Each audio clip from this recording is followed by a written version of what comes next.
Hey everybody, I'm Monica McKenzie, and this is the Club Sports Wrap-Up.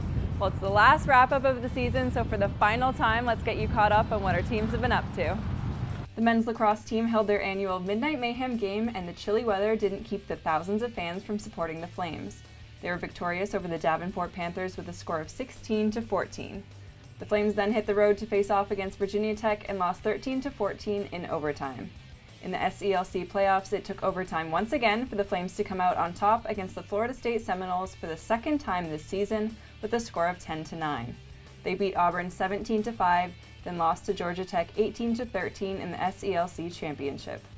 Although the team didn't perform well enough to make it to nationals this season, the young players show a lot of promise and look to see plenty of success in the next few years.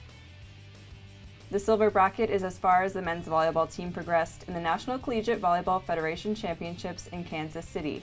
In the opener of the consolation bracket, their season came to an end when they lost to Utah Valley. The paintball team headed to Kissimmee, Florida for the National Collegiate Paintball Association Championships and fell in the semifinal matchup. They faced Florida Atlantic University, who rallied from a 2-0 deficit to come out on top over the Flames 4-3. Liberty athletes are given the unique opportunity to use their platform to share their faith, and players on the team were able to have some meaningful conversations with other paintball teams at the tournament. The crew team sent 21 members to Oak Ridge, Tennessee to compete in the Southern Intercollegiate Rowing Association Championships. The men's varsity 4 finished 9th out of 32 boats, men's novice 4 finished 6th out of 19, and the Lady Flames women's varsity 8 boat finished 11th overall. The team continues to practice and fine-tune things before Nationals May 27th in Gainesville, Georgia. The triathlon team competed in the USA Triathlon Collegiate Club National Championship in Tuscaloosa, Alabama. Penalties were a factor for Thomas Sonnery-Cottet, who initially finished 6th, but was eventually awarded 33rd overall out of almost 700 finishers. Merryman finished 16th out of 450 participants, collapsing at the finish line due to overheating. Merryman will continue to compete as a professional.